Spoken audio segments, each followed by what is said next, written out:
Namaskar. This is Sree Iyer of PGurus, and I want to talk today about Washington Post, and then I'll talk a little bit about the UN Geneva tweet also.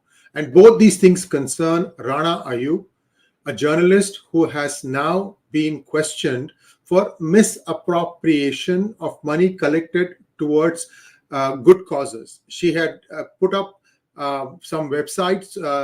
She had put up a request on 𝗂𝘂𝗀𝘀𝘀𝘀, and she had raised 2.77 crores of money, out of which only 74 lakhs she donated for causes such as PM Cares, and the other and the remaining money she diverted it towards her sister as well as her father and to herself.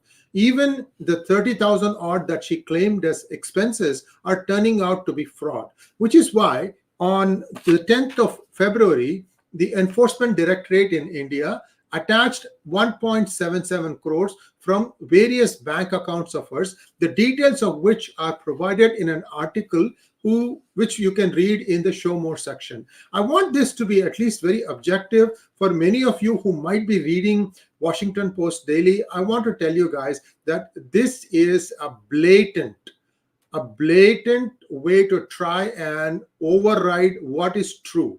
And this is not going to stand the test of time. In fact, we are going to prove to you that this is nothing but trying to lash out at something that, you know, when somebody's caught with their hand in the cookie jar, then they try to make it as if there is no cookie at all, there is no cookie jar at all, and that they're free press, that India is muzzling free press. I have some news for you.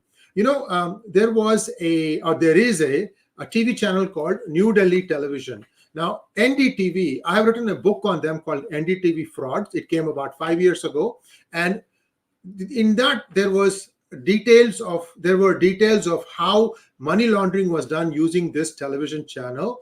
And then after some time, during the 1999 Kargil war, they did some things that ended up killing a lot of people, military personnel on Indian side, thanks to one reporter who gave away some very critical information. And they do this thing fairly regularly, by the way. So a few years ago, the government was told that they need to take NDTV offline for 24 hours.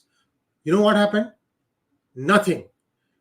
The government just sat on it. It continues to sit on it. The then Information and Broadcasting Minister is currently the Vice President of India. He's the number 2 in terms of the most powerful people in India.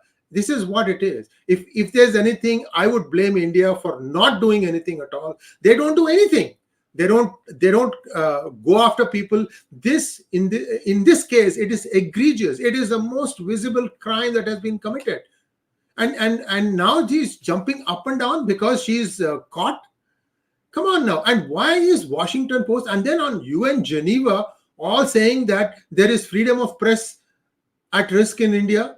Come on now. You have to lie, at least lie with some basic facts. This again looks like another toolkit.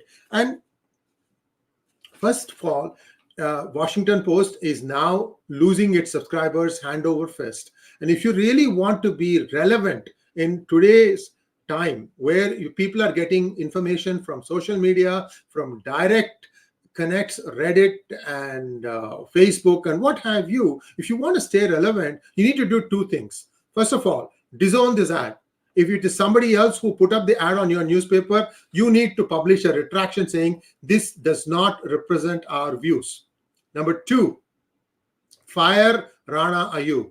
She has committed a blatant fraud, and if you continue to use her, if you continue to say that she had done nothing wrong, that India is not giving free press a chance, then basically you are becoming more and more irrelevant, and people who can see through all this are not going to keep quiet, and you will have to face the consequences. Remember, it is not going to be very long before people connect the dots as to what other places the person who owns Washington Post has, and this will have a huge economic impact. I'm not saying it will, but it can. Now, the other thing that I want to tell you is this has been something that has been bothering me for a while. You know what is dog whistling? For those of you who don't know dog whistle, there is a special whistle that people have that only when they use that whistle, only the dogs can hear it. The reason is it's at a frequency that human ear cannot hear. So if you want to surprise someone, or if you want to give a silent message to someone to say, it is okay, now go and attack, this is what is called as dog whistling. You know, if you look at some of the statements and acts by various organizations, including the UN, it seems like that's exactly what they're doing. Remember Ilhan Omar, who equated Israel and the United States to Hamas, a known terrorist organization. What did Nancy Pelosi do about it? Nothing. Now she has piloted this Islamophobia bill. The moment that bill comes out, the next day, all TV channels in Pakistan are saying it's a great victory for Islam. What victory is there? Just 24 hours ago, a man was brutally hacked to death in Shivamogga, the place where this hijab protests are going on. What was his fault? The problem is that the government, the Karnataka state government has said that there are 5 people involved and 3 have been caught, and they will catch the other 2 also. The problem is that it doesn't stop there.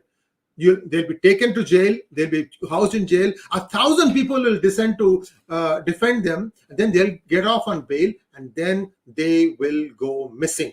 That's it. They have a well-streamlined network. I've seen this happen in the case of Ramalingam, and 6 PFI activists there. They cornered him in a small road where he could not back out, and they basically halal killed him. Meaning in front of his son, they cut his vein and bled him to death. It takes 3 minutes, by the way, if you cut the right vein, for someone to die out, for the blood to just go out of your body. This is how these people do it. This is all PFI. This has been known. Okay, so this is not something that I'm making up. So what is the way out? Why is UN Geneva tweeting about this? Don't you remember, UN, that the last time one of you guys lied, that person got fired? How many times do you have to be cracked and whipped and told that, listen, you cannot be taking sides. You are supposed to be neutral. So these kinds of things are going to not go too long. People will start losing faith in even well-known fair organizations, because somehow, somewhere, these things get linked. So I just hope that this stops here. And if Washington Post doesn't do what I'm telling them to do, it is their loss. And I'm sure people who are able to see the right from the wrong, who are able to sift the grain from the chaff, will completely start ignoring this. And as far as Rana Ayyub is concerned, shame on you, because you know that you have done something wrong, and now you're squealing. This is just not on. You should have thought about it before stealing money. Anyway, that's what my 2 cents is. Thanks for watching. I apologize we could not get Abhijit on the air today. We are hoping that we can get him this week sometime. Let us pray and keep our fingers crossed. If not, it's always going to be back next Monday. Thanks for watching. Please like, share, and subscribe to our channel. And namaskar.